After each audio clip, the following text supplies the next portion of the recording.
શ્રાવણ મહિનાના પ્રથમ શુક્રવારથી આ વ્રત શરૂ થાય છે. જો પ્રથમ શુક્રવારે ન થઈ શકે એમ હોય તો બીજા શુક્રવારે પણ શરૂ કરી શકાય. પ્રાતઃકાળે વહેલા ઉઠીને સ્નાન વિધિથી પરવારી માની તસવીર સામે 5 દિવેટનો ઘીનો દીવો કરવો, અબીલ ગુલાલ અને પુષ્પોથી માતાની પૂજા કરવી અને સ્તુતિ પ્રાર્થના કરીને કથા સાંભળવી. આ વ્રત કરનાર સ્ત્રીએ પીળા વસ્ત્રો, પીળા અલંકારો કે પીળા રંગની વસ્તુઓનો ત્યાગ કરવો અને લાલ વસ્ત્રો જ પહેરવા. પીળા મંડપ નીચે સૂવું નહીં અને ચોખાનું પાણી ઓળંગવું નહીં. કથા પૂરી થયા પછી 5 દિવેટનો દીવાથી આરતી ઉતારવી. ખાંડના શીરાનો સાકર પ્રસાદ વહેંચવો અને પોતાના સંતાનની રક્ષા માટે માતાજી પાસે પ્રાર્થના કરવી. વ્રતના દિવસે એકટાણું કરવું, જૂઠું ન બોલવું, કોઈની નિંદા ન કરવી અને આખો દિવસ માતાજીના જાપ કરવા. જીવંતિકા માતાનું વ્રત કરનાર સંતાન પર માની અમી દ્રષ્ટિ રહે છે અને તેઓ દીર્ઘાયુષી થાય છે. મિત્રો, આજના વિડીયોમાં આપણે જીવંતિકા વ્રતની કથા વિશે વાત કરવાના છીએ, તો વિડીયો અંત સુધી જુઓ અને જો તમે અમારી ચેનલમાં નવા હોય તો ચેનલને સબસ્ક્રાઇબ કરી બેલ આઇકન દબાવી દેજો, જેથી આવનારા બધા જ વિડીયોની અપડેટ મળતી રહે.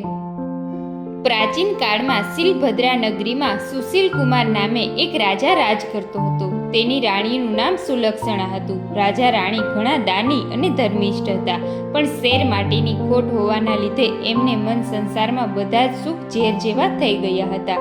એક દિવસ રાણી સુલક્ષણા મહેલમાં ઝરૂખામાં બેઠી બેઠી બહાર ચોઆંગણમાં રમતા બાળકોને એકી ટસે નિહાળી રહી હતી. એટલામાં એની પ્રિય દાસી ત્યાં આવી. આ દાસી સુયાણીનું પણ કામ કરતી હતી. ગામમાં કોઈને સુવાવડ આવે તો એ દાસીને જ બોલાવતા. દાસી ઘણી સમજુ હતી. એ રાણીના મનોભાવ તરત સમજી ગઈ અને બોલી, રાણીજી, ખોટું ન લગાડો. તમને એક વાત કહેવા માંગુ છું, જેથી તમારું વાંજિયા મેણું હંમેશા માટે દૂર થઈ જશે. ત્યારે રાણીએ કહ્યું, જલ્દી બતાવો. રાણીએ ઉતાવળમાં કહ્યું. ત્યારે દાસી બોલી, સાંભળો, ગામમાં એક બ્રાહ્મણીને 5મો મહિનો જઈ રહ્યો છે. તમે આજથી જ વાત ફેલાવી દો કે તમે માતા બનવાના છો. બસ ત્યારબાદનું બધું જ કામ હું સંભાળી લઈશ. પૂરે દિવસે બ્રાહ્મણી જે બાળકને જન્મ આપશે તે હું તમને આ લાવીને સોંપી દઈશ. કોઈને કાંઈ કાનો કાન ખબર પણ નહીં પડવા દઉં. બાળક મળવાની લાલસાને કારણે રાણી સુલક્ષણાનું આવું કૃત્ય કરવા માટે તૈયાર થઈ ગઈ અને પોતે ગર્ભવતી છે એ વાત ફેલાવવા માંડી. જોત જોતામાં 4 મહિના વીતી ગયા. એક દિવસ રાતે બ્રાહ્મણીએ પ્રસૂતિની પીડા ઉપડતા દાસીને બોલાવવા આવી. મધરાત બાદ બ્રાહ્મણી એક સુંદર અને તેજસ્વી પુત્રને જન્મ આપ્યો. દાસી બધાની રજા લઈને રવાના થઈ. થોડી વારમાં તો ઘરના બધા ઘસઘસાટ ઊંઘી ગયા. દાસી ઘરની પાછલી બારીથી ચોર પગલે બ્રાહ્મણીના ઓરડામાં આવી અને બાળકને ઉઠાવીને ઘરની બહાર નીકળી ગઈ. એ સીધી ગઈ રાણી પાસે અને જઈને બાળક સોંપી દીધું. તો રાણી તો ઘણી ખુશ થઈ ગઈ. ત્યારબાદ તરત જ મહેલમાં સમાચાર ફેલાવી દેવામાં આવ્યા કે રાણીએ એક સુંદર પુત્રને જન્મ આપ્યો છે. આખા નગરમાં આનંદ આનંદ છવાઈ ગયો. ઘેર ઘેર દીપમાલા પ્રગટી. આખું નગર ઉત્સવ ઉજવી રહ્યું છે. ત્યારે બાળકની સાચી માતા બ્રાહ્મણી વિલાપ કરે છે. પુત્ર ગુમ થવાથી રડે છે અને ટળવળે છે. ત્યારબાદ બ્રાહ્મણીએ જીવંતિકા માતાનું વ્રત શરૂ કર્યું. તેથી મા જીવંતિકાએ બ્રાહ્મણીનો પુત્ર જે મહેલમાં રાજકુમાર થઈને ઉછેરી રહ્યો છે તેની રક્ષામાં કરવા માંડી. રાણીએ તેનું નામ શિલસેન પાડ્યું હતું. શિલસેન મોટો થવા લાગ્યો. એ યુવાન થયો ત્યારે રાજા સુશીલ કુમાર અને પેલી બ્રાહ્મણીનો પતિ મરણ પામ્યા અને શિલસેન ગાદીએ બેઠો. પ્રજા તેની કુશળતાથી ઘણી ખુશ થઈ ગઈ. થોડા સમય પછી પિતાનું શ્રાદ્ધ કરવા માટે ગંગાજી જવા નીકળ્યું. રસ્તામાં એણે એક વણિકના ઘેર ઉતારો રાખ્યો. એ દિવસે વણિકના ઘેર પુત્રીની છઠ્ઠી હતી. ઘરના બધા ઊંઘી રહ્યા હતા. ત્યારે માતા જીવંતિકા શિલસેનનું રક્ષણ કરતા બારણા પાસે ઊભા હતા. એ વખતે વિધાતા વણિક પુત્રના લેખ લખવા આવ્યા. મા જીવંતિકાએ વિધાતાને પૂછ્યું કે શું લેખ લખશો? ત્યારે વિધાતાએ જવાબ આપ્યો કે આ બાળક કાલે મરી જશે. આ સાંભળીને માતા જીવંતિકાએ કહ્યું, જ્યાં મારા પગલાં પડે ત્યાં અમંગળ કદાપી નહીં થઈ શકે.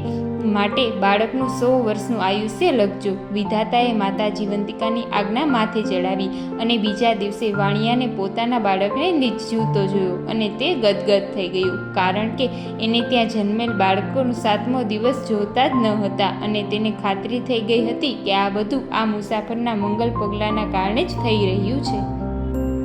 શિલસેન બીજા દિવસે જવા માટે તૈયાર થઈ ગયો ત્યારે વાણિયાએ ખૂબ જ આગ્રહ કરીને ફરી એકવાર માટે આવવા કહ્યું. શિલસેને હા પાડી. ત્યાંથી એ ઘણા દિવસે ગયાજી પહોંચ્યો. પોતાના પિતાની શ્રાદ્ધ ક્રિયા પૂરી કરી જ્યાં એ પિંડદાન કરવા જતો હતો ત્યારે નદીમાંથી 2 હાથ બહાર આવ્યા. આ જોઈ શિલસેન અચરજનો પાર ન રહ્યો. એણે પિંડ એક હાથમાં મૂકી દીધો અને આમ શ્રાદ્ધ ક્રિયા પતાવી શિલસેન પોતાને ગામ આવવા નીકળ્યો. ફરતો ફરતો શિલસેન બરાબર 1 વર્ષે પેલા વાણિયાને ઘેર પાછો આવ્યો અને રાતવાસો કર્યો. એ દિવસે વાણિયાને ત્યાં ફરી બાળકનો જન્મ થયો. 6 દિવસ થયા હતા. રાડ પડતાની સાથે જ વિધાતા છઠ્ઠીના લેખ લખવા માટે આવ્યા તો જીવંતિકા માતાએ તેને રોકીને 100 વર્ષનું આયુષ્ય લખવા માટે કહ્યું. વિધાતાએ આજ્ઞા માન્ય રાખી. લેખ લખીને પાછી ફરતી વખતે જીવંતિકા માતાએ પૂછ્યું, માં તમે આ રાજકુમારનું રક્ષણ શા માટે કરો છો? આ જ ક્ષણે શિલસેનની આંખ ખુલી ગઈ અને એ સંવાદ સાંભળવા લાગ્યો. માતા જીવંતિકાએ કહ્યું, આ બાળકની માતા મારું વ્રત કરે છે, આથી હું એનું રક્ષણ કરું છું. આ સાંભળી શિલસેન વિચારમાં પડી ગયો કે એની માતા કોઈ વ્રત કરતી હોય એવું એને યાદ ન હતું. છતાં એણે માતાને પૂછીને ખાતરી કરવાનું નક્કી કર્યું. બીજા જ દિવસે પોતાના રાજ્યમાં પહોંચ્યો. મહેલે જઈને માતાને પૂછ્યું, માં તું ક્યું વ્રત કરે છે? બેટા હું તો કોઈ વ્રત કરતી નથી, રાણી સુલક્ષણા બોલી. આથી શિલસેનને શંકા પડી કે આ મારી સગી માતા નથી. પોતાની માતાને શોધવા માટે એણે શ્રાવણ માસના પ્રથમ શુક્રવારે આખી નગરીને જમાડવાનું આમંત્રણ આપ્યું. સાથે સખ્ત સૂચના આપી કે દરેકે પીળા વસ્ત્ર પહેરવા. બધા જ જમવા માટે આવ્યા. ત્યારે શિલસેને આજ્ઞા કરી કે નગરમાં તપાસ કરાવો કે કોઈ રહી ગયું છે કે નહીં. થોડી વારે અનુચરો આવીને કહ્યું કે એક બ્રાહ્મણી પીળા વસ્ત્ર પહેરીને આવવાની ના પાડે છે. આજે એણે પીળા વસ્ત્ર નહીં પહેરવાનું વ્રત છે. આ વાત સાંભળતાની સાથે જ રાજકુમાર ગદગદ થઈ ગયો. તેણે તરત બ્રાહ્મણી માટે લાલ રંગના વસ્ત્રો મોકલાવ્યા. એ પહેરીને બ્રાહ્મણી આવી. શિલસેનની સામે આવતાની સાથે જ એના ધાવણમાં દૂધની ધાર છૂટી અને શિલસેનના મોંમાં પડી. આ જોતા જ નગરજનો અચરજમાં પડી ગયા અને એકી અવાજે બોલી ઉઠ્યા, આ જ રાજકુમાર શિલસેનની માતા છે. ત્યારબાદ શિલસેને રાણી સુલક્ષણાને બધી વાત પૂછી. રાણીએ રડતા રડતા બધી વાત જણાવી. શિલસેન પોતાની સગી જનેતાને ભેટી પડ્યો અને પોતાની સાથે મહેલમાં રાખી. એ દિવસથી આખા નગરમાં ગામની સ્ત્રીઓએ પોતાના વહાલ સોયા બાળકોની રક્ષા માટે માતા જીવંતિકાનું વ્રત કરવાનું શરૂ કરી દીધું. શિલસેને વર્ષો સુધી સુખપૂર્વક રાજ કર્યું. હે જીવંતિકા માતા, જેવું બ્રાહ્મણીને ફળ્યું તેવું વ્રત કરનાર સર્વને ફળજો. મિત્રો, આવા જ અવનવા ધાર્મિક અને શાસ્ત્ર સંબંધિત વિડીયોની જાણકારી માટે અમારી ચેનલને સબસ્ક્રાઈબ કરજો. ધન્યવાદ.